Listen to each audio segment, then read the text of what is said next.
Good morning. I am Aki from 3B. And I'm Alan from 3B. Alan, have you noticed that we have many new faces this year? Of course, it's hard to miss, especially we have a very tall net teacher. Yeah, that is Mr.Acutt. To help better understand our new net teacher, we sent out Google Forms to all schoolmates and asked if they have any questions for Mr.Acutt. And here are the questions. Wanna find out more? Let's dive in. Where are you from? How tall are you? Has it affected your life?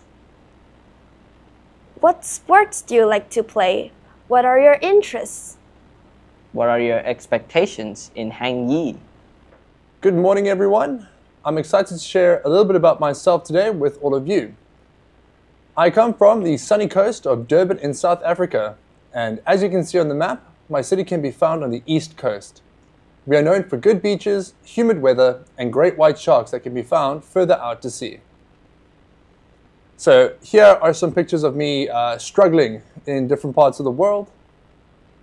And according to the British metric system, I am 2 meters tall, or we can say that I'm 6 foot 6 inches in American terms. This has affected me with things like not being able to ride roller coasters. I always need to pay for extra legroom on airplanes. I'm always bumping my head on the MTR, and I have a really tough time trying to find shoes and clothes to fit me. Here we have a couple of pictures of some of my interests.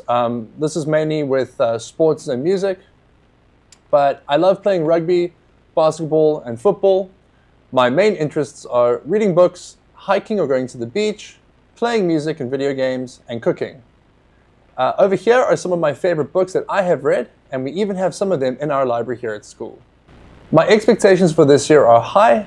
My main goal is to be a teacher whose lessons are fun and engaging. I want to be involved in the school community, in teaching, music, sports, everywhere really. Mostly, I want to connect with students and teachers so that I can grow as a teacher and as a person.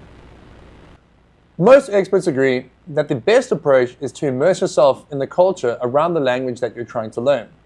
And you can do this by listening to songs, watching movies, watching YouTube channels, or just reading in the language that you're trying to learn. The second tip is to find ways to speak with people who are native speakers of that language.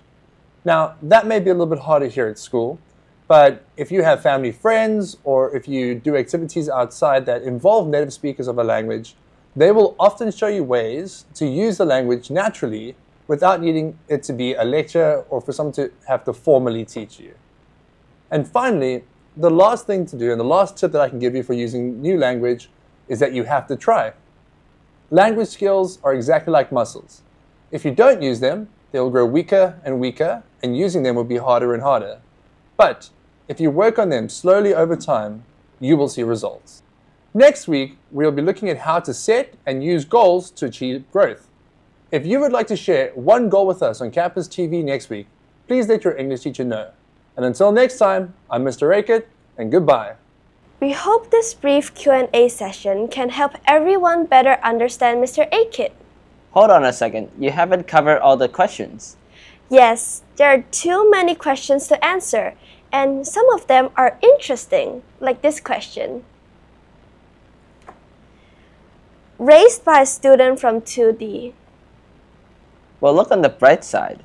The student has a rich vocabulary base, a sense of humor, and enjoys watching TV series in English, which is really important if we want to learn a language well. Speaking of language immersion and sense of humor, let's watch an interesting clip from a stand-up comedian, Trevor Noah. He too comes from South Africa.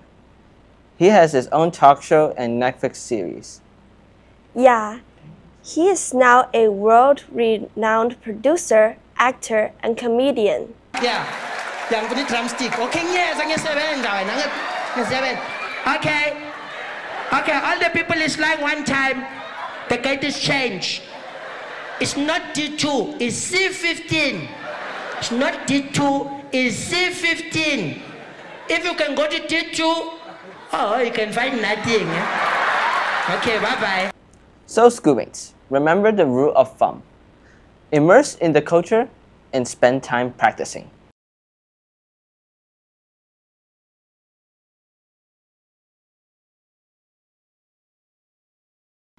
That's so true. I heard that our language proficiency affects our way of thinking, and it takes time to polish our language skills, then our critical thinking.